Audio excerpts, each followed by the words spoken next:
Bonjour, merci d'être avec nous. J'aimerais commencer en rendant hommage au peuple algonquin Anishinaabe, gardien traditionnel de cette terre où je suis aujourd'hui. Je reconnais le lien sacré de longue date l'unissant à ce territoire qui demeure non cédé. Ici, à l'IRPP, nous avons passé les dernières années à examiner de très près le système d'assurance-emploi du Canada. En 2022, nous avons organisé plusieurs ateliers avec des experts afin de mieux comprendre comment le système peut être amélioré pour correspondre aux besoins des travailleurs et des employeurs d'aujourd'hui. Le gouvernement fédéral est en train de réfléchir à la façon dont il va moderniser le programme et il aura des choix difficiles à faire. Notre régime d'assurance-emploi semble mal préparé pour une nouvelle récession. La proportion de chômeurs admissibles à la AE a chuté de 80 dans les années 80 à 40 aujourd'hui. De plus, selon l'approche actuelle de fixation de cotisations, le compte des opérations de l'assurance-emploi ne retrouverait l'équilibre qu'à partir de 2040. Alors, nous voulions offrir à un public plus large une fenêtre sur les conversations que nous avons eues. Permettez-moi de vous présenter nos panélistes. Pierre Serré est le porte-parole pour le Conseil national des chômeurs et chômeuses. Norma Kozaya est vice-présidente à la recherche et économiste en chef au Conseil du patronat de Québec. Pierre Fortin est professeur émérité de sciences économiques à l'UQAM. Christina Santini est analyste principale et politique pour l'équipe des affaires nationales à la Fédération canadienne de l'entreprise indépendante à Ottawa. Et Pierre Laliberté est commissaire des travailleurs et travailleuses avec la Commission de l'assurance-emploi du Canada. Bonjour tout le monde. Bonjour. Bonjour. Bonjour. Alors, j'ai donné quelques éléments de mise en contexte, mais j'aimerais que nous allons un peu plus loin. Pierre Serré, je vais commencer avec vous. De point de vue des travailleurs, quel est le problème fondamental avec le régime actuel?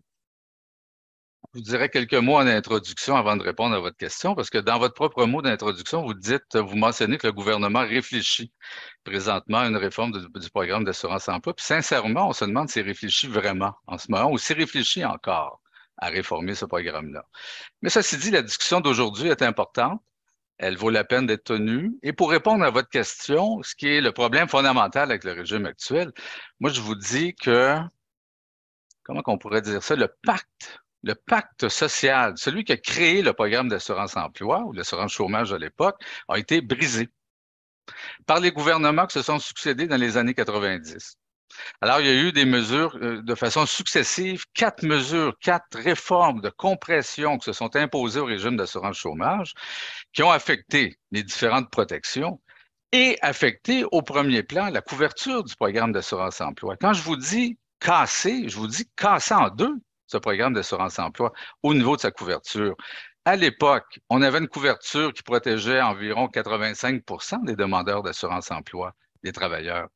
Et cette couverture, elle a chuté autour de 40-45 Pourquoi? Deux raisons principales.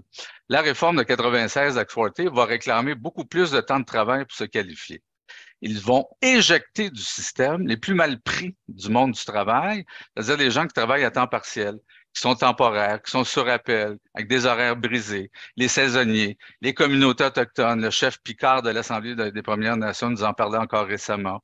Alors, ils ont éjecté une bonne partie de ce monde-là du système et la réforme précédente de 93 imposait des sanctions rattachées aux raisons de fin d'emploi. Et je sais qu'on va revenir sur ce sujet, mais cette sanction qu'on a imposée à partir de 93, c'est la sanction extrême, c'est l'exclusion complète qui fait en sorte qu'aujourd'hui, un demandeur sur 4 à l'assurance-emploi est refusé du fait de ces sanctions. Alors, le problème essentiel, c'est qu'on a cassé ce régime-là dans les années 90 et aujourd'hui, il faut réparer. Ça fait 30 ans qu'on est pogné avec ça. Il est temps de réparer. Merci, Pierre Serré. Christina Stantini, vous représentez 95 000 petites et moyennes entreprises au Canada. Est-ce que c'est le temps de moderniser le régime, à votre avis? Il faut tenir compte de tout le contexte. Les petites entreprises sont confrontées à l'inflation ainsi que les ménages, des pénuries de main-d'œuvre, des perturbations dans la chaîne d'approvisionnement, des hausses des taxes et ils ont aussi une grosse endettement vis-à-vis à cause de COVID-19, les différentes mesures qu'ils ont dû mettre en place ou des fermetures qu'ils ont dû faire. Donc, selon nos dernières données, la santé des PME n'est pas géniale. 52 d'entre eux ont toujours pas retourné à leur revenu pré-pandémique et 58 ont accumulé des dettes qui s'élèvent jusqu'à en moyenne 114 000. De notre perspective, les PME ont besoin d'un peu de répit quand ça vient au coût. Donc, il ne faut pas augmenter le coût, quoi que ce soit, les mesures à mener sont. Et c'est dans ce contexte qu'on demande au gouvernement de s'assurer que, premièrement, le programme se repose sur des bases financières solides. Elle est déjà endettée, comme vous avez dit. En maintenant les contributions à ce moment, la dette ne sera pas payée avant 2040 et beaucoup de choses pourraient arriver juste d'ici là.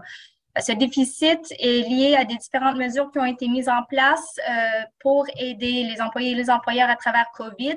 C'est un événement assez unique dans son genre, au moins on le souhaite. Donc, on verrait un rôle pour le gouvernement de venir payer ce déficit. Aussi, dans quoi que ce soit qu'ils anticipent de faire dans leur paquet de réformes, qu'ils font une analyse de coûts détaillée des réformes considérées et que l'ensemble de ces réformes n'impose pas de coûts nets aux PME. Ça serait les perspectives des petites entreprises. Généralement, ils appuient des programmes d'assurance pour les employés. Ce n'est pas là la question, mais c'est vraiment une question de coût. Merci.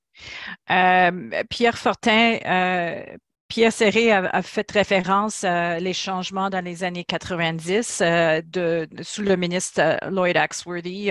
C'était le gouvernement de Jean Chrétien à l'époque, mais peut-être vous pourriez aller un peu plus loin. Vous avez dit dans une conversation qu'on a eue la semaine dernière que le mot moderniser n'est peut-être pas tout à fait précis selon vous lorsqu'on parle de le régime. Pourquoi vous pensez ça? Moi, je suis d'avis qu'il y a plein de choses à revoir, mais j'aimerais me concentrer sur 3 en particulier. 1 minute chacune. La première concerne la discrimination contre les travailleurs à temps partiel. Le nombre d'heures assurables présentement requis pour avoir droit aux prestations est discriminatoire envers une femme sur 4 et un homme sur 8 qui sont salariés à temps partiel. Une personne qui travaille 20 heures par semaine prend 2 fois plus de temps à se qualifier pour obtenir des prestations que si elle en travaillait 40. L'iniquité ici est évidente. Il faut abolir cette tentative d'innovation basée sur les heures et revenir au régime d'autrefois, fondé sur un nombre minimal de semaines assurables plutôt que d'heures. En somme, nos grands-parents n'avaient pas tout faux, à mon avis. Deuxième chose à revoir, ça concerne la complexité et la discrimination géographique. Établir l'admissibilité aux prestations, leur durée et leur montant à partir des taux de chômage de 62 régions différentes, c'est non seulement compliqué, mais aussi discriminatoire. Il est inacceptable qu'un chômeur de Québec ait accès à 3 fois moins de prestations par dollar de salaire gagné qu'un autre chômeur qui représente exactement les mêmes caractéristiques, mais qui habite le Cap-Breton, parce que le taux de chômage dans cette dernière région est 2 fois plus élevé qu'à Québec. À quelques exceptions près, une seule région d'assurance-emploi suffirait au pays, soit le Canada entier, avec une norme d'admissibilité aux prestations basée sur un nombre uniformisé de semaines de travail préalables, par exemple 17 semaines, soit plus que 12 avant 1900, c'est-à-dire soit plus aujourd'hui que 12, qui est le minimum des minimums, et moins que 20, qui est le minimum des maximums. Troisième chose à revoir, ça concerne la batterie des paramètres. En plus des 17 semaines minimales de travail uniformément requises pour le droit aux prestations, on pourrait fixer la durée maximale des prestations payables au double du nombre de semaines travaillées. sous réserve du plafond universel de 45 semaines de prestations qui resterait inchangé en temps normal, mais qui serait bonifié en cas de récession. En même temps, plutôt que de s'en tenir à son taux actuel de 55 le Canada pourrait imiter le grand nombre de pays où le montant des prestations remplace les 2 tiers et non pas la moitié seulement des gains assurables. On resserrerait ainsi le critère d'admissibilité, mais on ouvrirait sur la durée maximale des prestations et le taux de remplacement du salaire. Et voilà. Merci. Vous avez fait un bon tour des certains points. On va revenir sur certains de ces éléments. Pendant la pandémie, le gouvernement fédéral a dû intervenir énergétiquement pour soutenir les travailleurs. Sinon, nous serions tombés dans une crise économique beaucoup plus profonde. Cela suggère que le régime d'assurance-emploi que nous avons n'était pas assez robuste à ce temps-là. Normand Kozaya, à votre avis, le régime actuel est-il suffisamment équipé pour remplir son rôle de stabilisateur économique, comme on dit? Oui, merci.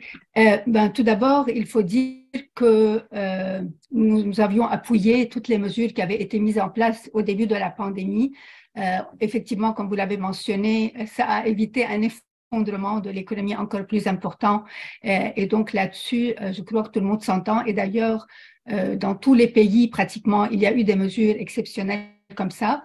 On était plus critique par la suite. À un moment donné, on se posait la question sur la pertinence de maintenir les mesures et est-ce qu'ils avaient un impact négatif sur la décision de prendre un emploi, mais c'est pas là le sujet. Il faut dire, peut-être revenir un peu à la base, c'est que le régime d'assurance-emploi n'a pas été conçu pour répondre à une situation comme la COVID. Donc, on ne peut pas se poser la question, est-ce qu'il est assez robuste ou est-ce qu'on devrait faire une réforme quelconque qui reprend certains éléments qui ont été mis en place durant la COVID, parce que ce n'est pas sa mission première et il n'a pas été conçu pour ça.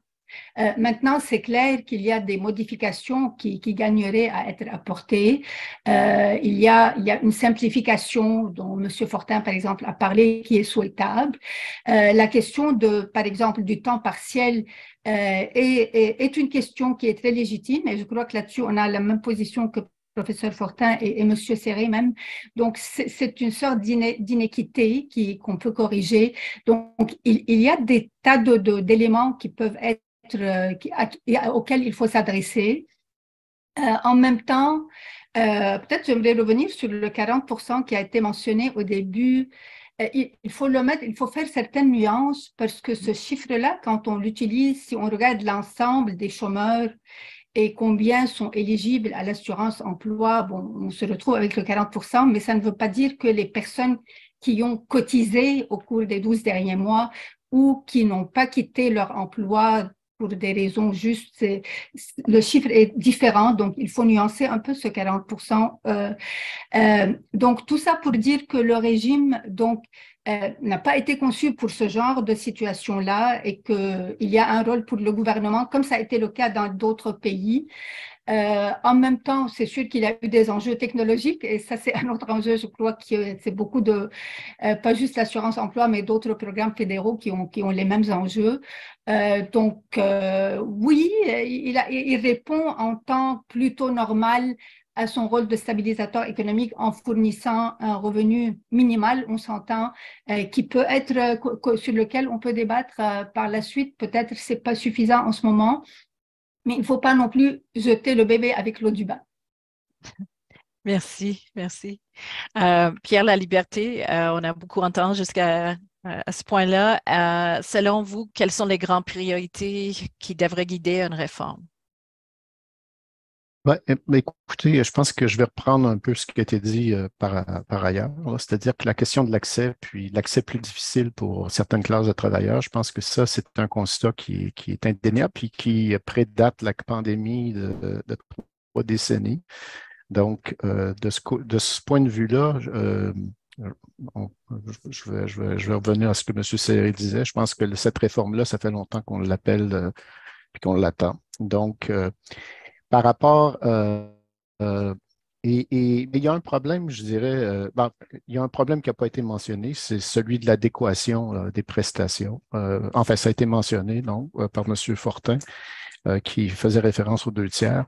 Voilà, on a un programme qui est de façon générale très pingre et qui a été, dans le fond, dont les paramètres ont été fixés alors qu'on était au beau milieu d'une crise fiscale, puis aussi une période économique difficile.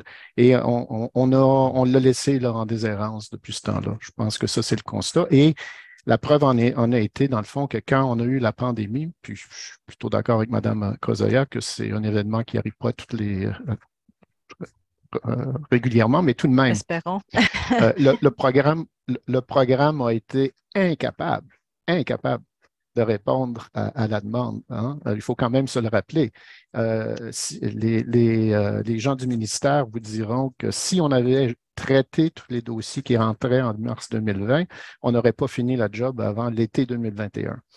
Donc, il y a un problème. Alors, le problème vient de la complexité des règles. Parce que beaucoup de ces dossiers-là doivent être traités par une personne, un employé de Service Canada, et qu'on le veuille ou non. Donc, il y a le pourcentage des dossiers qui sont traités automatiquement est relativement faible.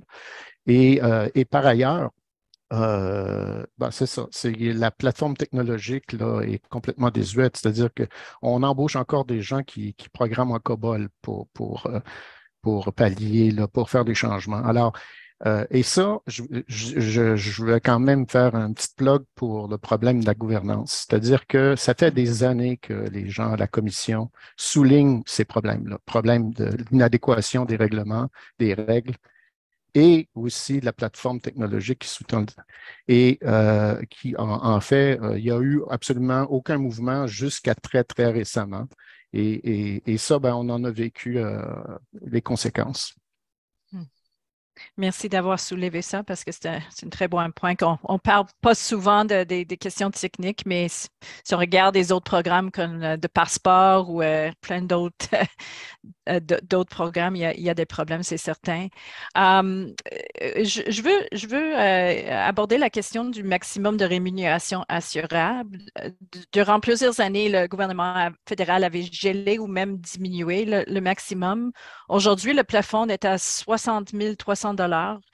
Est-ce que c'est assez haut? Je vais rester avec vous, Pierre Laliberté. On peut avoir des différences d'appréciation là-dessus, mais je vous dirais, je pense que non. On le voit d'ailleurs en comparaison avec d'autres programmes comme le RQAP, qui est, je pense, à 90 000, 91 000. C'est sûr que puis ça a été une découverte pour beaucoup de monde pendant la pandémie, c'est-à-dire que des gens qui n'étaient pas des utilisateurs réguliers du programme, qui tout d'un coup se sont aperçus que ils avaient pas grand-chose sur l'assurance emploi. Juste à titre d'exemple, à 90 000, 55%, c'est à peu près grosso modo 950 par semaine, et le maximum qu'on a en ce moment, là, c'est en dessous de 600 $. Et en plus, on exige des gens qui gagnent 70 000 et plus de revenus nets, qui remboursent une partie de leurs prestations s'ils ont eu l'outrecuidance d'aller en recevoir pour une raison ou une autre. Et là, on fait une distinction entre les gens qui ont des prestations parentales et de maternité et les gens qui ont été mis à pied. Alors, écoutez, ça ne tient pas la route vraiment. Et j'ajouterais en dernier, c'est qu'il y a un facteur aussi de répartition, de redistribution qui vient avec ça. C'est-à-dire que c'est sûr que les mieux salariés sont moins aptes à avoir besoin de l'assurance emploi. Donc, il y aurait une redistribution implicite qui se ferait, puis ça serait bon pour la stabilité du programme. Et ça serait aussi bon, je pense aussi pour à quelque part, en ce moment, les employeurs qui embauchent beaucoup de gens à bas salaire portent un fardeau des cotisations du côté, en tout cas, patronal, peut-être plus élevé qu'il devrait être en réalité. Merci. Pierre Fortin, est-ce que vous avez un point de vue là-dessus sur le maximum assurable? Je vais passer par-dessus ce que Pierre vient de mentionner. Je suis entièrement d'accord avec son point de vue. À mon avis, le plafond doit être sensiblement relevé. Au Canada, où le salaire moyen, c'est entre 40 et 85 000 par année.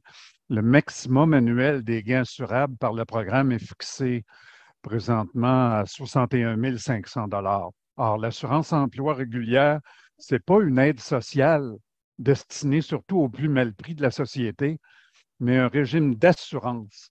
Il n'y a aucune raison valable pour qu'une fraction aussi importante du revenu du salarié moyen soit la portion qui va de 61 500 à 85 000 $ par exemple, ne soit pas couverte par le régime, surtout dans un contexte économique où le roulement de la main-d'œuvre a nettement augmenté, même pour les travailleurs plus jeunes et plus scolarisés.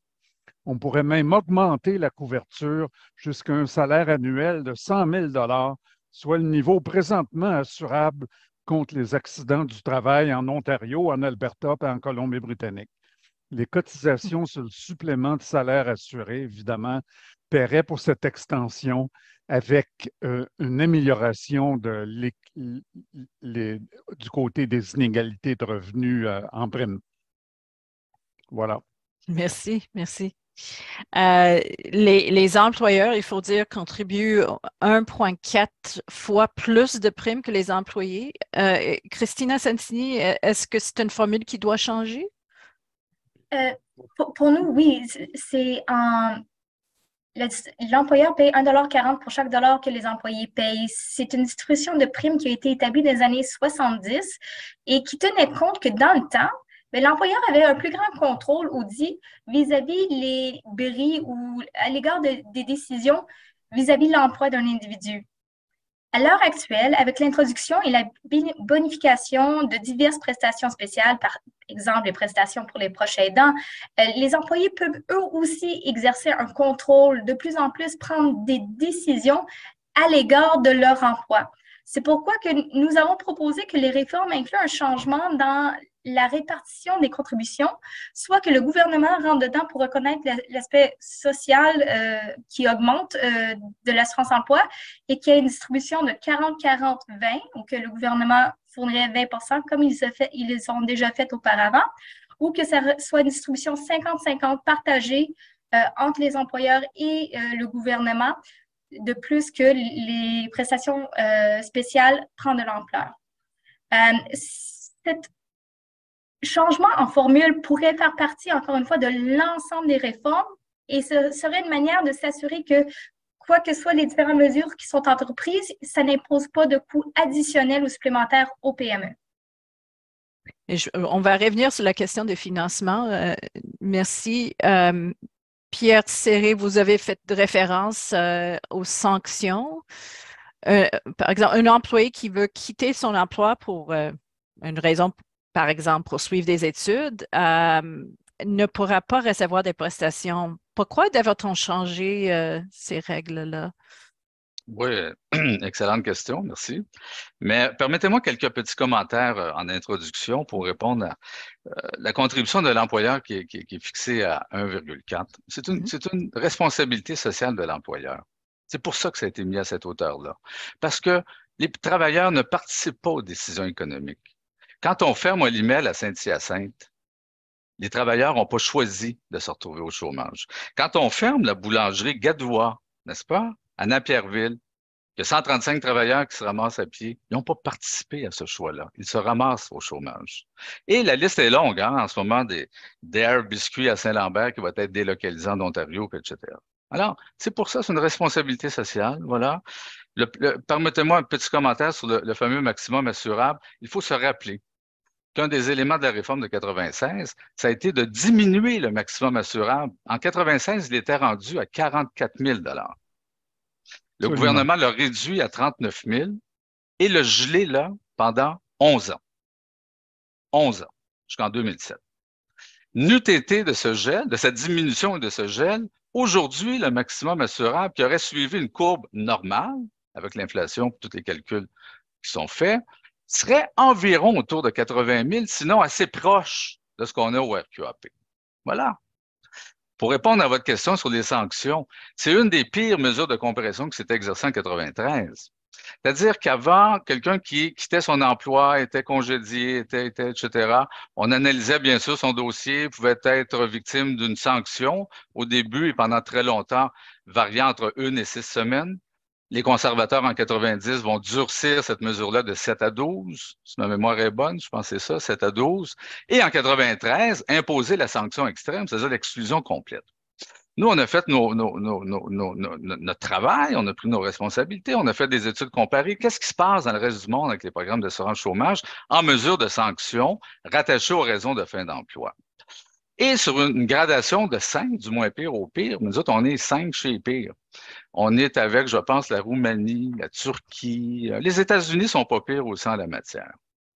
Alors, la sanction extrême, ça veut dire que si j'arrive pas à justifier mon départ volontaire, si j'arrive pas à démontrer que le geste qui m'est reproché n'est pas de l'inconduite, non seulement se relever d'emploi, hein, pour lequel je suis enquêté, mais tout ce qui vient avant, tous les autres relevés d'emploi et même une demande de prestation qui aurait été déposée, acceptée, validée avec un autre emploi, tout s'en va aux poubelles.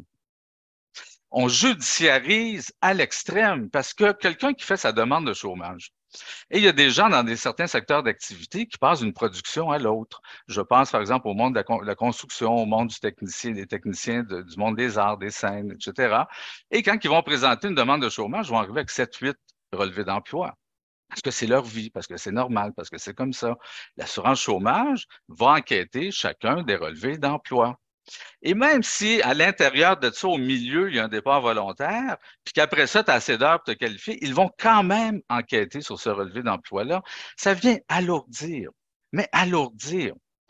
Je vais vous donner un exemple qui est tellement révélateur de leur façon de fonctionner. Chez Olimel, à Saint-Hyacinthe, ils viennent de fermer l'usine d'emballage. 140 travailleurs qui se ramassent au chômage, mais Olimel, dans sa grande bonté, veut les relocaliser. Où? Dans des abattoirs. Alors, c'est des gens d'emballage et on leur dit, puis des fonctionnaires de chômage sont allés, ce soir on fait peur au monde, chaque dossier va être analysé individuellement, mais si vous refusez d'être relocalisé dans un abattoir, vous pourriez perdre votre droit aux prestations, mais ça pourrait être jugé comme un refus d'emploi assimilé à un départ volontaire. Nous, c'est ça, à chaque jour, ce genre d'histoire-là qu'on entend. C'est quoi est-ce que je veux vous interrompre pour une minute? Ouais. C'était quoi la philosophie à l'époque d'empêcher des gens de quitter quand ils veulent? Ben, c'était, comment dire, on devait, au sens de la loi, historiquement, puis ça a déjà été de 1 à 3 semaines, les sanctions. C'est-à-dire qu'on voulait pas, j'imagine, qu'impunément, on puisse comme ça, et donc on encadrait un peu la définition du départ volontaire, comment justifier un départ volontaire. À partir du moment qu'on durcit, à partir de 90 et particulièrement 93, on veut surtout éjecter du système les gens qui n'arrivent pas à justifier leur départ volontaire, puis ils ont le fardeau de la preuve. Alors, imaginez, le départ volontaire, c'est souvent le supplice de la goutte au travail. Temps dur, temps dur, temps dur, goutte après goutte après goutte. Puis à un moment donné, comme disait l'autre, il y a un changement qualitatif, il y a une goutte qui déborde. Pow! T'en peux plus, tu pètes ta coche, tu démissionnes. Alors, va faire la démonstration. Et là, quand tu fais ça, tu perds ta sécurité d'emploi, tu perds ton revenu, celui qui sécurise ta vie. Et là, tu te ramasses au chômage avec des délais administratifs. On connaît l'horreur des délais administratifs en ce moment à l'assurance chômage. C'est le chaos. Mais là, sous enquête. Et là, s'ajoute ce stress. Et pendant des mois, sous enquête, etc. Et tu dois faire de la preuve que tu as été victime d'intimidation. Tu dois faire de la preuve que tu as été victime d'harcèlement. Tu dois faire la preuve qu'on a changé unilatéralement tes conditions de travail et pourtant ne sont pas notées nulle part ces conditions de travail-là. Parce que la plupart des gens ne sont pas syndiqués, n'est-ce pas? Alors, c'est un peu l'horreur et ça vient alourdir d'une façon absolument extraordinaire la machine. Je vous dirais une dernière chose. Les mesures qui ont été mises en place pendant la crise pour assouplir les règles à l'assurance-emploi de septembre 2020 à septembre 2022 assouplissaient cette mesure extrême. On analysait seulement le dernier relevé d'emploi. Même les fonctionnaires nous disent, mon Dieu, que c'était le fun. Parce qu'on venait régler une partie de ce problème qu'on a avec cette machine-là, qui est la judiciarisation extrême. Alors voilà, il faut voir cette question-là et régler ce problème. C'est un vrai problème, il faut le régler. Merci. Normand Kozaya, dans le régime actuel, je passe à un autre sujet, il y a aussi ce qu'on appelle les prestations spéciales. Ça inclut le congé parental, le congé de maladie. Est-ce que ces prestations doivent rester comme partie le régime de AE? Pour nous, pas vraiment, dans le sens que c'est clair que maintenant, avec le temps, les employeurs et les employés ont apprivoisé un peu cette façon de faire là. Donc, en partie, on pense que ça peut faire partie de l'assurance emploi, mais pas complètement. Donc, ça appelle un rôle du gouvernement pour participer au financement du régime, pour couvrir ce genre de prestations-là qui se sont bonifiées avec les années. Christina a parlé des proches aidants, par exemple, le nombre de semaines de maladie qui a augmenté. On parle de prestations en cas de cataclysme naturel. Donc, on élargit de plus en plus ce qui peut rentrer dans ces prestations-là. Donc, pour nous, ce n'est pas la responsabilité seulement des employeurs et donc des cotisants employeurs et travailleurs. Le gouvernement devrait assumer, au moins en partie, ces dépenses-là. On sait, par exemple, au Québec, le régime d'assurance parentale est à part. Maintenant, il est financé à toute fin pratique comme l'assurance emploi. Donc, l'employeur cotise 1,4 fois, alors qu'on ne peut pas l'assimiler à la même chose que quelqu'un qui perd un emploi. Donc, c'est un volet qui n'est pas vraiment assurantiel au sens strict de perte d'emploi. Et c'est pour ça qu'on voit un rôle pour le gouvernement pour financer ces éléments-là. Pour revenir un peu à d'autres éléments qui étaient mentionnés avant, il faut vraiment toujours trouver cet équilibre-là entre effectivement assurer peut-être un revenu adéquat à la personne qui perd son emploi et par ailleurs la question des coûts et la question des incitatifs aussi à prendre un autre emploi, à accepter un emploi, parce que ultimement l'objectif c'est vraiment donc supporter de façon temporaire la transition, mettons, d'un emploi à un autre sous certaines balises et faciliter l'employabilité. Donc il ne faut pas non plus perdre cette mission-là première de vue. Merci.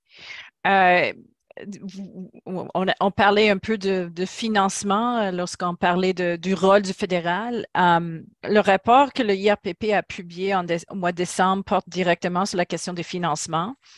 Si le fédéral veut élargir l'admissibilité, augmenter le plafond pour la rémunération maximale, etc., bien sûr, ça va coûter cher. Et il faut savoir que la caisse du régime est en déficit. Est-ce qu'il est temps que le gouvernement fédéral assume une partie des coûts? Et si oui, de quelle manière? Christina, vous avez mentionné avant peut-être que c'était 40-40-20 %. Est-ce que vous pourriez peut-être aller un peu plus loin, plus dans les détails? Oui, ben, ce ne serait pas la première fois que le gouvernement joue un rôle dans le financement du programme d'assurance emploi. Il y avait auparavant, je crois avant 1971, une formule 40-40-20 où que, bien sûr, le gouvernement payait 20 % des charges. Ce n'est pas quelque chose que nos membres sont contre.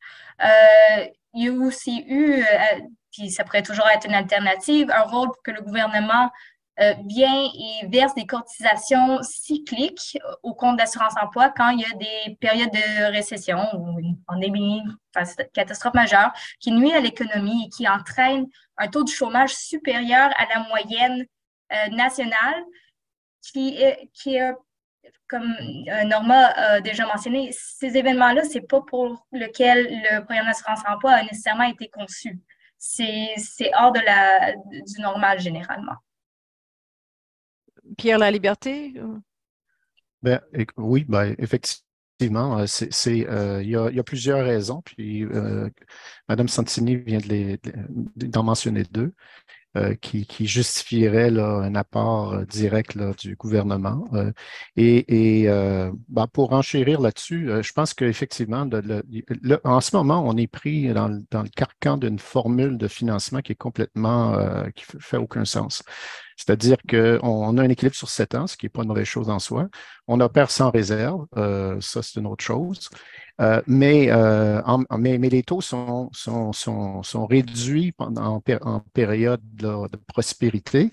Et évidemment, quand on frappe un écueil, ben, ils sont trop bas pour répondre aux besoins. Donc, dans le fond, la formule telle qu'elle est, puis ça, on l'a dénoncé depuis des années à la commission, la formule ne fait pas de sens. C'est-à-dire qu'elle garantit un déficit au pire moment.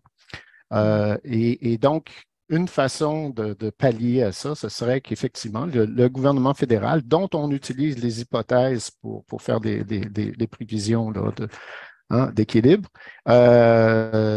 viennent renflouer la caisse quand on a des récessions, des crises qui sont inattendues. Alors ça, c'est certainement un élément qui est là. Puis j'ajouterais que, bon, dans les discussions qu'on a eues depuis plusieurs années là-dessus avec le ministère puis le ministère des Finances, c'est comme, c'était presque une notion acceptée que oui, ben, si ça va mal, le gouvernement va renflouer les coffres. Alors, si c'est sous-entendu, mais qu'ils le mettent de façon explicite et comme ça, fasse en sorte que le financement pour les cotisants se fasse d'une façon beaucoup plus prévisible et moins dérangeante. Puis, je ajouterais que sur la question il y a un truc aussi dont on a parlé, c'est depuis la pandémie, évidemment, c'est la couverture des travailleurs indépendants qui peuvent adhérer volontairement aux prestations spéciales et qui ne le font pas.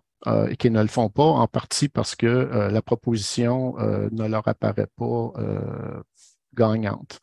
Et donc, si le gouvernement fédéral amenait de l'eau au moulin au niveau des prestations spéciales, en assumant une partie des coûts. Puis là, je pense que l'argument qui a été soulevé par Normand et Christina sont très, très valides, c'est-à-dire que ces décisions-là ne dépendent pas des employeurs. Donc, de ce point de vue-là, il y aurait une place naturelle pour un financement du gouvernement fédéral. Merci. Pierre Serré, comment devrions-nous payer pour les changements que vous et des autres suggèrent dans le régime? Est-ce que vous voyez un rôle aussi pour le fédéral? Oui, tout à fait. En fait, même le retour de la participation de l'État au financement de la Caisse, parce que ça a été conçu comme ça en 1940. Et pendant 50 ans, ils ont participé. En 90, c'est Mulroney qui a décidé, pouf, nous nous retirons du financement de la Caisse. Mais ceci dit, moi, je vois trois autres éléments. Alors, un premier, comment dire, le cours normal des choses. Le cours normal des choses. La Caisse d'assurance-emploi suit toujours l'état de santé du monde du travail. Quand les taux de chômage sont bas, la Caisse ramasse de l'argent, ramasse beaucoup de cotisations. Quand la situation de l'emploi va mal, quand on est en récession, ben là, il y a plus de chômeurs, il y a moins de travailleurs, on paye plus de prestations, il y a moins de cotisations qui rentrent, la Caisse va mal, fait des déficits. Mais en ce moment, les taux de chômage sont historiquement bas au Québec. Historiquement bas, puis sont très bas dans l'ensemble canadien. Alors, moi, je ne suis pas actuaire, là, mais je suis sûr que si je pourrais aller me cacher dans le bureau de l'actuaire et regarder comment l'argent rentre, les cotisations en ce moment dans la caisse, ça doit être pas pire. Il nous été de cette crise sanitaire qu'on a traversée pendant 2 ans, qui a entraîné ce déficit qu'on connaît, ça irait vraiment, vraiment très, très bien dans la caisse d'assurance chômage. D'autres facteurs de ce cours normal des choses, ben, c'est l'augmentation de la population active. C'est l'augmentation des salaires. Moi, j'entends des gens se plaindre, pas les travailleurs, d'autres, qu'il y a une pression qui s'exerce présentement sur des salaires. Alors, des salaires plus élevés, c'est nécessairement des cotisations aussi de façon plus importante qui rentrent dans la caisse. Une deuxième chose, il faut impérativement relever le plafond du maximum assurable. C'est pas normal qu'on l'ait gelé, on l'ait diminué en 96 puis qu'on l'ait gelé pendant 11 ans. C'est pas normal qu'on se retrouve avec un plafond, la moitié, 49%, le chiffre précis, la moitié des prestataires de l'assurance-emploi ont la tête collée au plafond de la prestation de chômage, reçoivent le maximum du taux de prestation. Pourquoi? Parce qu'il faut déplafonner le maximum assurable. Et le gouvernement nous envoie un très mauvais message parce que l'augmentation entre 2022 et 2023 a seulement été de 1 200 $. On est à 60 000, 61 500, si je ne me trompe pas en ce moment. Alors, il faut rattraper le maximum assurable. Le taux de cotisation. Alors, c'est sûr que ça fait peur à bien du monde, ça. Mais on paye en ce moment la cotisation ou le taux de cotisation le plus bas depuis 40 ans, c'est-à-dire depuis 1982. Le gouvernement nous renseignait pendant ces longues consultations que nous avons eues avec l'État de 2021 à 2022, dans un de ses documents d'information thématique, que 1 sou de cotisation équivaut, je fais un chiffron, à 200 millions de dollars d'entrée d'argent. C'est les chiffres du gouvernement. 10 sous, 2 milliards. 20 sous, 4 milliards. Le taux de cotisation en ce moment à 1,63 $, même si on l'augmentait de 20 sous. Puis il n'y a personne qui va aller s'acheter du haut des ponts pour 20 sous du 100 $. Personne. On l'augmenterait à 1,83 $, il resterait un taux de cotisation plus bas que celui de 1983. Il y a une marge de manœuvre. Et enfin, envisager, et j'espère que le gouvernement l'envisage, de revenir à participer au financement de la Caisse. À quelle hauteur? 20 25 %? Le législateur légiférera. Il y aura des commissions parlementaires, il y aura des actuaires pour les... Mais on doit envisager le retour du financement de l'État, sa participation au financement de la Caisse. Et tout ça, ce que je viens de nommer, ben, de façon assez sensée, on arrive à une zone financière d'équilibre, très certainement, en tenant compte du déficit actuel, qui normalement, selon les prévisions du ministère des Finances et du directeur parlementaire du budget, l'actuel déficit d'ici 2027-2028 est réglé, et en tenant compte des améliorations qu'on pourrait faire à ce programme-là. Il y a une zone financière d'équilibre qui peut être atteinte. Normand Coseillat, est-ce qu'il y a le marge de manœuvre que Pierre décrit pour les employeurs? Je ne penserai pas, surtout si on pense aux entreprises qui utilisent beaucoup les travailleurs. Si on pense aux PME, c'est clair qu'ils n'ont pas la marge de manœuvre. Il y a une raison pourquoi les taux sont bas, c'est essentiellement parce que l'économie va bien, le taux de chômage est très bas, donc c'est une bonne nouvelle d'un côté. On n'est pas à l'abri d'une récession qui s'en vient probablement. Si on regarde que juste bonifier, il y a un élément important sur lequel je veux revenir, c'est celui qu'on regarde des fois en silo des éléments. Oui, il faut bonifier, il faut augmenter le maximum, il faut augmenter le remplacement, il faut élargir l'admissibilité. On n'est pas contre, mais on pense qu'on fait ce débat indépendamment d'un autre qui doit se faire en parallèle et qui existe dans les autres pays, c'est celui des mesures actives qu'on appelle pour l'emploi.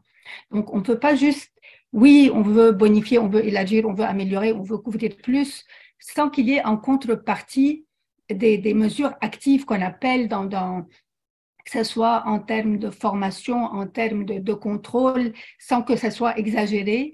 Et donc, c'est ça un peu qui est peut-être dommage d'une certaine façon, c'est que chaque mesure, des fois, toute seule, paraît vertueuse et paraît justifiée, mais lorsqu'on met le tout ensemble et qu'en contrepartie, on ne travaille pas sur d'autres mesures actives. On sait que dans d'autres pays, c'est plus généreux, effectivement, mais en parallèle, il y a des mesures en place pour faciliter le retour à l'emploi rapide pour l'employabilité. Donc, dans notre sens, il faut agir sur les deux volets en même temps. C'est ce qui n'est pas discuté, malheureusement, qui ne l'a pas été et que pour nous est un élément important. Donc, et encore une fois, revenir peut-être toujours à la base, et c'est l'objectif donc de remplacer une situation en principe temporaire et faciliter l'employabilité. Les deux considérations pour les employeurs, c'est toujours les coûts. Évidemment, on peut payer un peu plus, c'est pas ça l'enjeu, mais il faut s'assurer que ça soit dans les bonnes conditions. Et l'autre incitatif, l'incitatif au retour au travail. On sait que la majorité veulent retourner au travail, mais c'est pas nécessairement tout le monde non plus, malheureusement. Et donc, on l'a vu avec la PCU, on le voit avec d'autres régimes qui sont plus généreux. Mettons, on a parlé de santé-sécurité.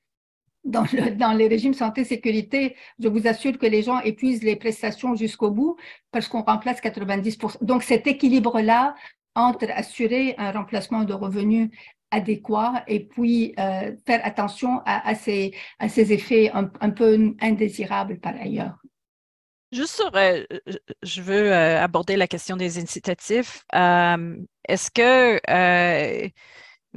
on doit reconnaître quand même, il y a des gens qui ne touchent pas beaucoup dans leurs emplois et peut-être avoir des prestations un peu plus élevées, ça donne un peu plus de pouvoir aux employés aussi, surtout les employés qui ne sont pas syndicalisés. Est-ce que vous connaissez que peut-être un équilibre aussi de trouver avec les employés et les employeurs au niveau du salaire qui touche? Il y a moyen peut-être de travailler sur un taux de remplacement qui est plus élevé ou d'augmenter de façon modeste le maximum assurable, mais il faut le faire de façon vraiment prudente. On est déjà en pénurie de main-d'œuvre, donc je crois qu'on a déjà quand même assez de difficultés. On a des pressions sur les salaires, on le voit, les augmentations qui peuvent atteindre 6% et qui peuvent aussi nourrir l'inflation par ailleurs. Donc, c'est une bonne nouvelle, mais pas à 100% non plus. Et donc, c'est toujours cette recherche d'un équilibre-là, tout en ayant le souci que c'est pas non plus. Donc, peut-être qu'il y a une gradation. Peut-être les premières semaines peuvent être remboursé à 60%, mais après, à un certain moment, ça peut diminuer. Peut-être qu'on a sorti ça de formation, mettons, exiger si à un moment donné, aider davantage à la formation, autant avant le chômage que pendant le chômage. Donc, il y a une réflexion qui peut être faite, mais qui n'est pas seulement dans un seul sens. Merci. Et puis, je pense que vous vouliez faire un parce que commentaire. c'est une question fort intéressante parce que s'il est vrai que la moitié des prestataires sont déjà au maximum de la prestation possible, en ce moment, c'est quoi, 650 $ brut par semaine, il y a une autre moitié qui n'est pas là. Et là, il faut envisager des mesures pour améliorer le sort de ceux qui arrivent avec de faibles revenus de travail et donc se retrouvent avec un faible niveau de prestation. Et je vous dirais que existait cette question du supplément familial à l'assurance emploi, qui est créé en 96, je crois, ou si ton revenu familial est en deçà de 25 921 $, tu aurais une majoration de ton taux de prestation. Mais ce montant de 25 921 $ n'a jamais été indexé. Ça fait 27 ans. Mais le RQAP, et je parle du régime québécois d'assurance parentale parce qu'il est l'équivalent de prestation d'assurance emploi, parce qu'il est une extension provinciale par accord administratif et juridique du programme d'assurance emploi. Et quand au fédéral, on a repensé les prestations parentales, adoption, etc., il y a 2 ans à peu près, le Québec a dû refaire ses devoirs aussi, parce qu'on ne peut pas offrir moins que ce qu'offre le fédéral en matière de maternité parentale. Soit dit en passant, on offre beaucoup mieux. Mais sur certains aspects, il fallait réfléchir à tout ça. Et le Québec a réfléchi, entre autres, à cette question du faible revenu, du faible taux de prestation. Ils ont mis de côté, parce qu'ils calquaient avant le modèle de l'assurance emploi, le revenu familial de 25 900. Ils l'ont mis de côté. Dorénavant, depuis septembre 2021, c'est le revenu individuel. Et le revenu individuel qui s'apparente au salaire minimum d'une semaine de 40 heures, mettons qu'on sera à 15 $ de l'heure, 40 heures semaine, 600 $. Si ton revenu individuel atteint ça ou est en deçà de ce niveau, on va automatiquement majorer ton taux de prestation. En d'autres mots, ceux et celles qui sont à plus faible revenu voient très souvent une majoration de leur taux de prestation. Et ça peut être une idée qui pourrait être soumise au gouvernement fédéral et qui serait vraiment la bienvenue pour beaucoup de monde. C'est une initiative qui me semble fort heureuse. Pardon, c'est moi qui mets le mute. Avant de passer aux questions, on a quelques questions qui sont entrées. Je voudrais poser la question à Pierre Fortin au niveau que on avait fixé les cotisations. Est-ce qu'on doit peut-être revenir et repenser comment on va remplir le compte de l'AE, vu qu'on est tombé dans un déficit assez large? Vous voulez parler de financement? Mm-hmm. Oui, de financement. OK. Moi, sur le financement, j'ai 2-3 choses à dire. La première, c'est que augmenter le maximum des gains assurables, ça s'autofinance, ça fait plus que s'autofinancer. Donc, ça ne coûte rien au gouvernement de plus parce que les cotisations vont augmenter en plus que proportion que cette partie-là du salaire va servir aux prestataires. Donc, l'augmentation du maximum de gains assurables, ça fait plus que s'autofinancer. Donc, il n'y a pas de problème là. Deuxièmement, je serais plutôt favorable à ce que le régime demeure bel et bien un régime d'assurance comme tel et soit partagé entre employeurs et employés. Les employeurs étant parfois responsables quand ils gèrent mal du chômage qui arrive, mais parfois c'est l'activité économique en général. Ils ne sont pas plus responsables que les employés eux-mêmes. Donc, ça doit rester un régime partagé comme on a. Je ferai intervenir le gouvernement en phase de récession, mais je ne vois pas comment on pourrait définir de manière très précise la nature du ralentissement économique, par exemple, qui justifierait une intervention gouvernementale plus forte parce que ça peut varier beaucoup. Ça peut être la Banque du Canada qui combat l'inflation, ça crée du chômage. Ça peut être une pandémie qui nous tombe dessus. Ça peut être les institutions financières américaines qui sont gérées tout croche comme d'habitude vont nous créer une nouvelle crise financière mondiale. On ne sait pas d'où ça vient. Alors, selon les circonstances, le gouvernement pourrait déterminer sur le type d'intervention. En 1940, c'est vrai, il y avait une intervention gouvernementale dans le financement, mais il ne faut pas oublier qu'on sortait de la Grande Dépression des années 30. Et là, évidemment, tout le monde avait peur que ça revienne dans les 5 années qui allaient suivre. Finalement, je dirais que pour maintenir le compte d'assurance-emploi à flot à moyen terme, ce serait sans doute souhaitable d'allonger la période de rééquilibrage des comptes de fonds sur une plus longue période, par exemple 10 ans plutôt que 7 ans. On pourrait aussi flexibiliser la règle de calcul des actuaires en les faisant utiliser les hausses et les baisses du taux de chômage comme guide pour le rythme auquel on doit procéder aux ajustements. Il faut bien noter ici que la recherche contemporaine est maintenant revenue à son sens, est revenue à la conviction que le taux de chômage est encore l'indicateur le plus fiable du cycle économique. Donc, allonger la période de rééquilibrage d'une part et d'autre part, peut-être utiliser le taux de chômage comme indicateur de l'état du cycle économique. Merci. Voilà. On a reçu des questions, je vais passer aux questions. Alors, la première vient de Ruth Rose Lisée. Elle écrit « En janvier 2002, la juge Manon Sauvé du tribunal de la Sécurité sociale a statué que l'article 12.6 de la loi de l'assurance-emploi est inconstitutionnel.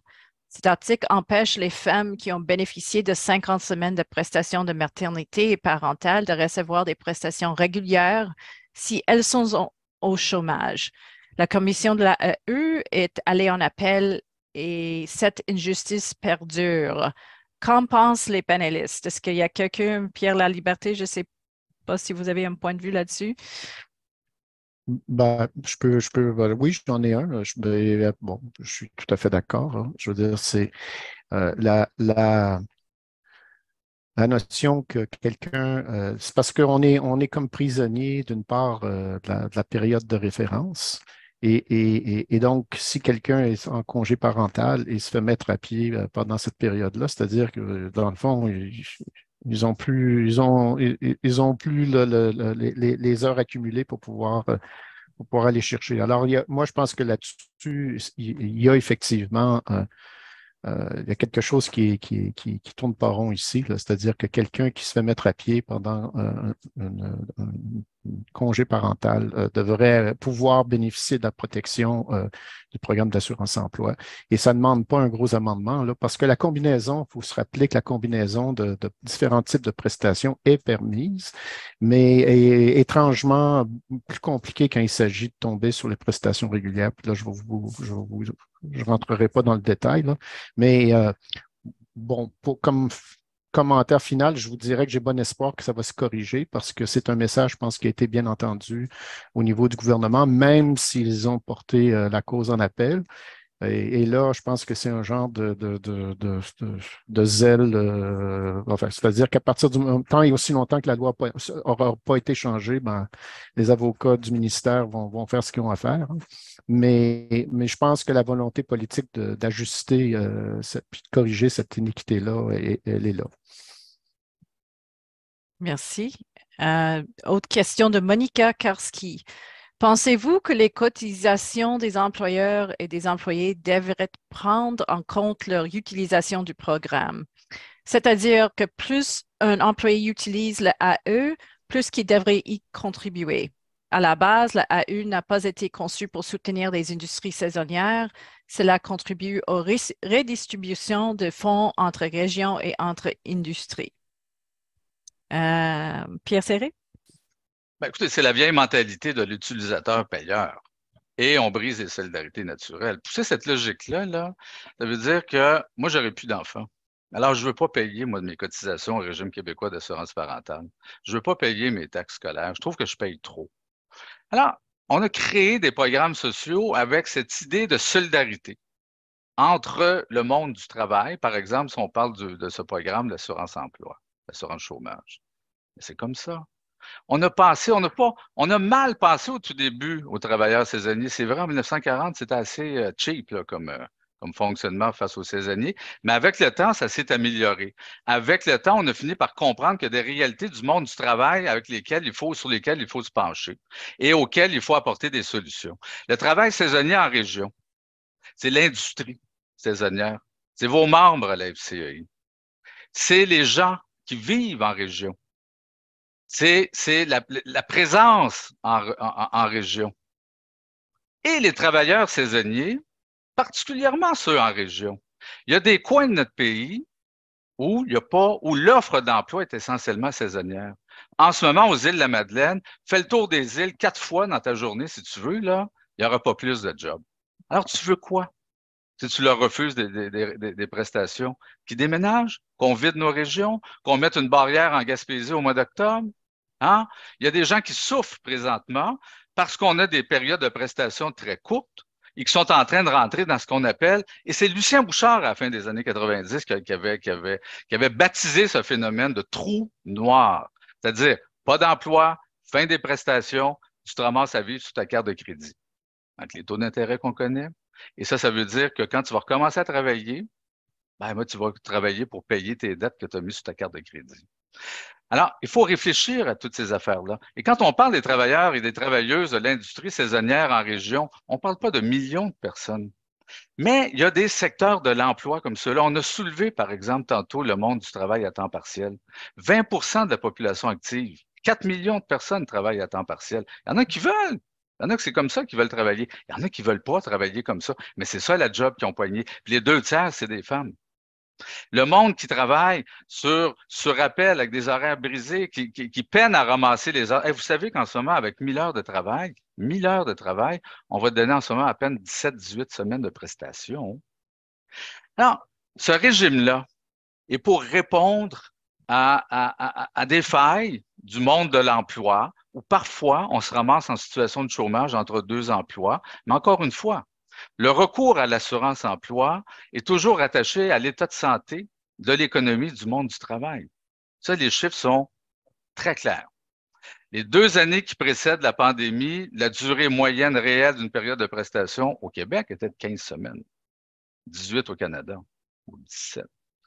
Et c'est ça présentement la situation. Mais on a besoin d'un régime de remplacement du revenu pour ce chômage temporaire quand tu te ramasses entre 2 emplois et il y a une espèce de devoir de solidarité.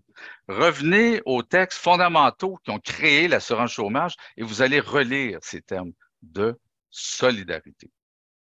Christina Santini, vous avez sans doute les membres qui sont en région. Est-ce que vous avez un point de vue sur la question des travailleurs saisonniers? C'est un peu controversé, c'est certain. Précisément, c'est des perspectives un peu mixtes, mais pour ceux qui sont dans les régions, dans les industries qui dépendent de sa main-d'œuvre et qui souhaitent avoir la main-d'œuvre prochainement, mais qui ne peut pas pour des raisons de viabilité opérer durant les périodes mortes, durant les périodes fermées ou que la job se fait juste durant la période estivale ou quoi que ce soit, oui, c'est la manière que leur opération ferme et le fait que le programme d'assurance-emploi est là, on comprend que c'est ça le rôle que ça finit par jouer. Est-ce qu'ils devraient payer plus? Nos membres n'ont pas une position ferme sur ça. Et donc, on va laisser ça à ça. Je crois vraiment le lien lié aux heures, les liens liés à le niveau de prestation basé sur ce que tu as contribué, ça capture un peu dans le design du programme déjà, à essayer à considérer ou contrecarrer les emplois estivales. Plus ou moins, ce que le monde paye ou combien qu'il reçoit est lié un peu à leur attachement antérieur. Merci. Je vais passer à une autre question de Sylvie Morel. Elle dit, à la dualisation des compétences entre les provinces aide sociale et le gouvernement fédéral, assurance-emploi, fait en sorte que ce dernier externalise les coûts de ses politiques restrictives en accroissant les charges financières des provinces pour les sans-emploi. On l'a encore vu récemment avec les délais administratifs invraisemblables où certaines personnes se sont fait dire d'aller à l'aide sociale d'ici à ce qu'elles reçoivent leur chèque d'assurance-emploi. Pensez-vous, je vais poser la question à Pierre Fortin, pensez-vous qu'il faut élargir le débat sur l'assurance-emploi à la question des compétences constitutionnelles? C'est une grande question qu'elle pose. Hein? Oh, peut-être, non, mais ça n'aurait absolument aucun aboutissement. Un des plus grands penseurs, philosophes politiques du 20e siècle au Canada, Jean Chrétien, a toujours dit que c'était la dernière option à aller chercher. On voit même que dans les aspects de la Constitution où il y a un partage des responsabilités, comme dans le domaine de la santé, je veux dire, il y a des discussions interminables qui reprennent à chaque année et ça aboutit finalement nulle part. Et il y a un conflit dans la facture initiale de la Constitution canadienne qu'il n'y a pas grand monde qui a l'air à vouloir réparer. Donc, ouvrir la Constitution pour une chose comme ça, c'est même si on jugerait a priori que ça pourrait être souhaitable, ça n'aurait aucun aboutissement. Donc, ça ne sert pas à grand-chose d'essayer de commencer. Pierre Laliberté, vous semblez d'accord avec ça? Oh, absolument, absolument. Là, en fait, il y a tellement, comme notre discussion le démontre, il y a tellement de choses à ajuster, à changer. Ça, je pense que c'est effectivement une impasse. Mais si vous me permettez, j'aimerais juste revenir brièvement sur la question du travail saisonnier. Parce que en ce moment, là, c'est vrai que de façon générale, l'économie va plutôt bien, même s'il y a des nuages à l'horizon. Mais ce qu'on constate, c'est que dans beaucoup de ces régions-là, des régions de l'Est notamment, là, mais pas exclusivement, où effectivement, le centre de gravité de l'économie et l'industrie saisonnière, c'est que là, on voit qu'il y a, comme partout ailleurs, une baisse du taux de chômage qui se traduit par des hausses du nombre d'heures pour se qualifier, puis une baisse de la qualité de la prestation.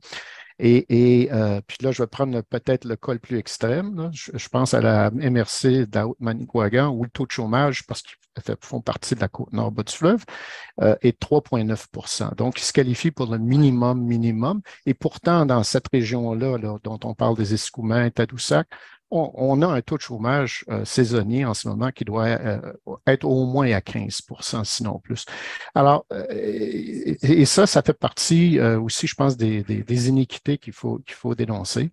C'est qu'en ce moment, il y a beaucoup de régions qui sont dévitalisées et donc le taux de chômage ne baisse pas parce qu'il y a plus de jobs. Il peut en avoir marginalement un peu plus, mais baisse surtout parce qu'il y a moins de chercheurs d'emploi, parce que c'est des populations vieillissantes. Et en attendant que le télétravail ramène tout le monde dans ces régions-là, il y a quelque chose à faire, à corriger, là, qui est assez d'urgence, en fait. Merci. J'ai maintenant une question de Jonathan Williams qui pose la question, est-ce que vous avez des réflexions au sujet de la possibilité de créer peut-être un sous-programme séparé pour les travailleurs saisonniers en milieu ruraux. Leur utilisation de programme est très distincte, la fonction d'assurance en chômage imprévu. Alors, Pierre Laliberté, ça touche un peu sur ce que vous avez dit. Est-ce qu'on pourrait peut-être réfléchir à un sous-programme?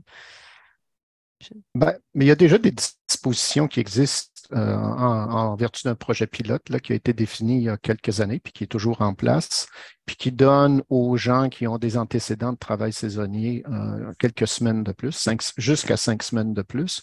En fait, et je vous dirais là, qu'il y a beaucoup de gens qui ont fait des propositions pour bonifier ce projet pilote-là, puis le pérenniser. Alors, je n'entrerai pas dans le détail, mais je pense que là-dedans, effectivement, c'est vrai que à partir du moment où on dit que il y a cette population-là qui a des besoins très spécifiques et qui opère dans des contextes qui sont souvent très différents de ceux qu'on trouve dans nos centres urbains, ben, peut-être qu'il y a effectivement là, de la place pour essayer de définir quelque chose qui est différent, puis qui n'est pas juste du copier-coller là, du reste. Pierre Serré? Ben, écoutez, la question du travail saisonnier, ça soulève deux enjeux, c'est-à-dire l'admissibilité, le critère d'admissibilité. C'est la première chose qu'il faut régler. En ce moment, dans les régions, ou partout au Québec, en ce moment, sauf en Gaspésie, pas en Corse, mais ça prend 700 heures pour se qualifier, et il y a des gens qui arrivent difficilement à se qualifier. Alors, il faut vraiment se pencher. Si le gouvernement réfléchit toujours, on y espère, puis pas réfléchir pour les 10 prochaines années, mais réfléchir à apporter bientôt des réponses puis faire cette réforme. Mais la question de l'admissibilité est fondamentale. Il faut trouver quelque chose qui compose avec toutes ces réalités du monde du travail qui sont très différentes, sont très disparates.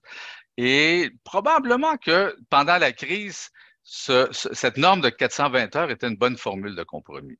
Mais il y en a de toutes les sortes. Hein. Nous, on dit 15-15, 15 semaines avec un minimum de 15 heures, d'autres 14-12, 12-14, R2-D2, tout ce que vous voulez. Il y a plein de bonnes formules qui peuvent être retenues pour régler ces questions d'admissibilité. Au niveau aussi des saisonniers, il faut penser à relever le plancher des semaines de prestation. Le plancher en ce moment est à 14 semaines. Ça, c'est d'ailleurs une des conséquences de la réforme de 96. Il faut relever ce plancher. Et le programme, comment on l'appelle, projet pilote de 5 semaines supplémentaires visant 13 régions administratives de l'assurance-emploi, qui sont d'ailleurs toutes dans l'Est du Canada, au Québec et dans les provinces atlantiques, qui accordent 5 semaines de prestations de plus aux saisonniers, mais il faut l'enchasser dans la loi. Ça presse. Là, tout le temps, là, il est bon encore jusqu'à l'été prochain, je pense. À chaque fois, on se demande, ils vont-tu, puis là, il faut faire des démarches, etc. Puis c'est comme ça depuis 2018. Alors, il faut régler ces questions-là. Il faut aussi concevoir le programme d'assurance-emploi dans sa globalité. Et il y a moyen de trouver des solutions en regardant ce programme-là dans sa globalité, c'est-à-dire la réalité du monde à temps partiel, la réalité du monde saisonnier, la réalité des prestations spéciales, qui sont aussi des arrêts de travail temporaires, mais des arrêts de travail. C'est ça, se moderniser puis comprendre les nouveaux enjeux puis les nouveaux besoins dans notre société. On a identifié au début des années 70 prestations maladie, 15 semaines. On est venu bouleverser le monde des assureurs privés, comme Mme Payette l'a fait en 77 avec encore plus de force. Et là, 26 semaines depuis l'automne passé, là, il y a une gang d'assureurs privés aussi qui n'aiment pas bien ça, que l'État se mêle de ces questions-là. Et ça vient étatiser des protections sociales. Proche aidant, on connaît. C'est des réalités nouvelles, modernes, compassion. Alors, mais on peut regarder ce programme-là dans son ensemble, le réparer là où il doit être réparé, puis faire en sorte qu'on ait un système bienveillant pour les travailleurs qui le méritent bien, soit dit en passant.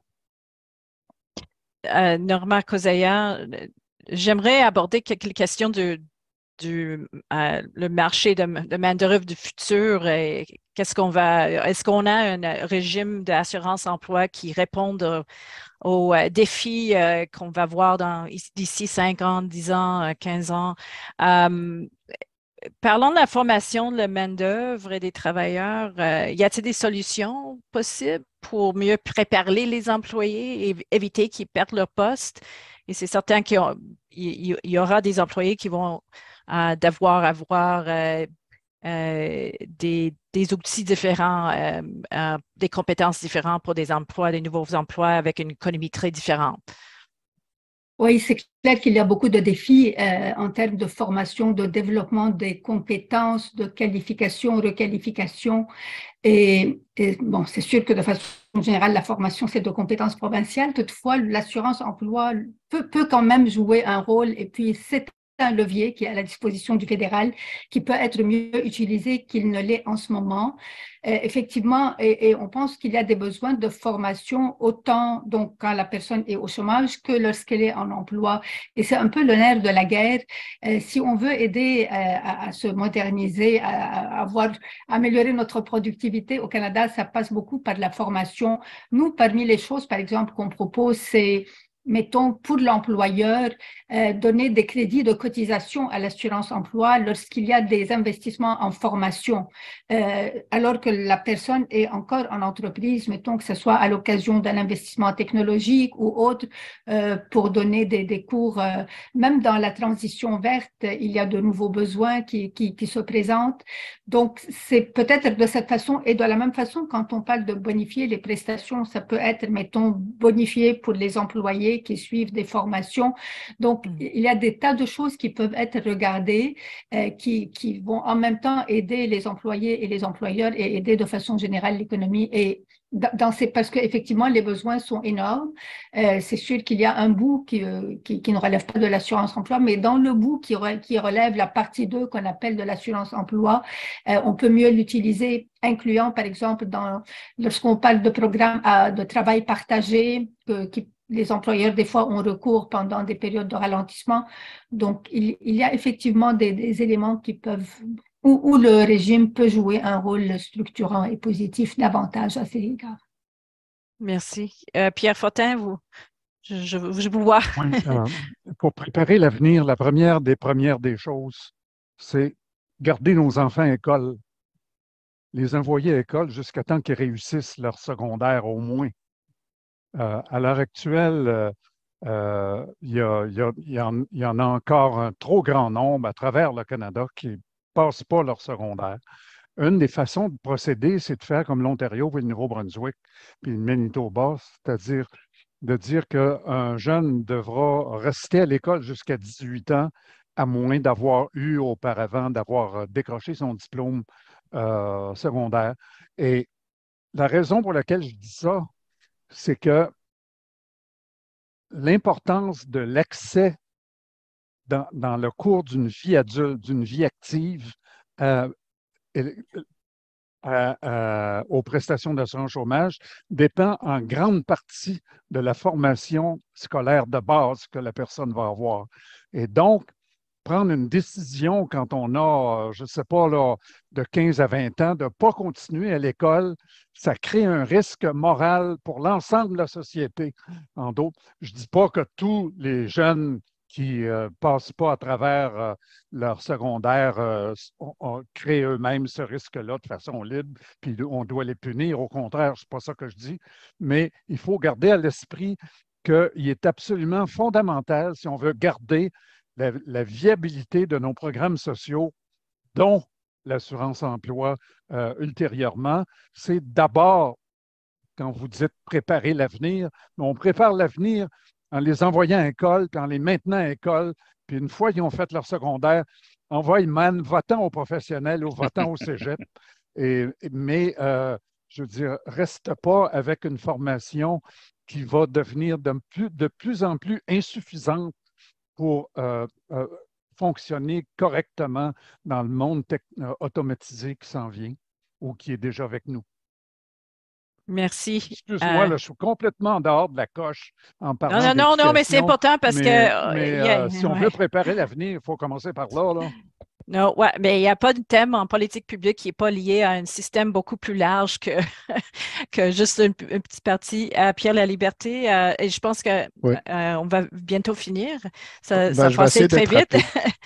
Oui, assez rapide. En fait, on peut juste être d'accord que c'est le défi là, à relever. Et là-dessus, en fait, le programme d'assurance chômage, on a donné le programme d'assurance emploi, mais on n'a pas équipé le programme vraiment pour équiper les travailleurs. Alors, donc, quelqu'un qui quitte son emploi pour aller étudier va se faire va refuser les prestations. Alors, c'est un non-sens. C'est un non-sens absolu en cette période-là. Et M. Fortin a tout à fait raison de dire que souvent, c'est ça. Ce qu'on constate au niveau des programmes de formation, c'est que quand les gens n'ont pas la base, c'est difficile de faire des appoints. Alors, philosophiquement, je pense que c'est incontournable. Mais là-dessus, ce que je pense malheureusement, toute la discussion sur la réforme qu'on a eue jusqu'à maintenant a un peu éludé cet enjeu-là. Puis j'en suis fort déçu parce que je pense que ça fait partie, si on parle de moderniser, mettre à jour le programme d'assurance-emploi, ça, c'est une composante importante. Là. Et de même, on a fait allusion là, à l'économie verte, puis à la transition. Ben, les gens qui vont avoir besoin de comment je pourrais dire, se donner une nouvelle boîte d'outils, mais sérieusement, mais ce n'est pas avec des petits programmes de formation de 2 mois là, que tu vas faire ça. À la limite, c'est plus 2 ans que 2 mois.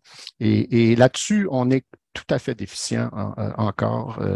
Et c'est dommage qu'on n'ait pas une partie au moins de notre discussion là, de réforme sur ces enjeux-là. Merci. Christina Santini, je vais vous donner le dernier mot au niveau des petites et moyennes entreprises. Est-ce qu'il y a moyen de moderniser le système pour être prêt à des défis du futur d'une économie qui semble très différente que celle qu'on a maintenant? En termes pour moderniser pour le futur et surtout dans la guise des questions d'entraînement, nous, ce qu'on aimerait voir mettre en place, c'est peut-être un programme qui encourage ou qui appuie les employeurs, les petites entreprises à former leurs individus sur place à leur job et qui reconnaît aussi les coûts non, comme on peut dire, quantifié ou monétisé, c'est-à-dire le temps que le propriétaire ou que ses autres employés met pour la formation de l'individu dans une nouvelle technologie, dans un nouvel système, etc. Il faut savoir que l'entraînement, ça ne se fait pas juste au banc scolaire. Il y a beaucoup d'importance qu'un individu qui a travaillé sur un chantier pendant 40 ans, beaucoup d'informations que lui peut transférer à d'autres qui rentrent du siège et qui ne comprennent pas nécessairement, oui, ils comprennent bien la théorie et les calculs, mais pas nécessairement comment ça fonctionne sur le lieu du travail. Donc, reconnaître que peut-être ça vaut la peine maintenir ce rôle-là et ce transfert de compétences, de connaissances-là et vraiment trouver une manière de reconnaître et d'appuyer ces genres d'initiatives vis-à-vis de la formation, de regarder à comment est-ce qu'une formation informelle peut être reconnue, peut être encouragée et appuyée. Ça, vis-à-vis le futur. Et bien sûr, s'assurer que le compte est solvable sans nécessairement augmenter les coûts. J'ai entendu beaucoup d'idées très intéressantes, mais moi, ce que j'entendais, bien sûr, c'était les coûts qui augmentaient. On peut dire, oh, c'est juste 20 sous de plus. Oui, mais si vous augmentez le plafond, ben, c'est des dollars de plus qui sont taxés avec 20 sous de plus. Donc, c'est aussi ça à prendre en considération. Il faut s'assurer que maintenant, les coûts augmentent de tous les côtés pour les petits entrepreneurs, ça augmente de tous les côtés pour les ménages. Comment est-ce que c'est quelque chose qui peut être affronté ou qui peut être sensible aux réalités des individus, entrepreneurs ou employés? Merci. Merci pour cette belle discussion. Pierre Serré, Normand Cozaya, Pierre Fortin, Christina Santini, Pierre Laliberté. On avait 3 Pierres dans notre discussion aujourd'hui. Merci à tous ceux et celles qui se sont inscrits. On a ce genre de webinaire très souvent, alors je vous encourage de nous suivre à irpp.org. Merci.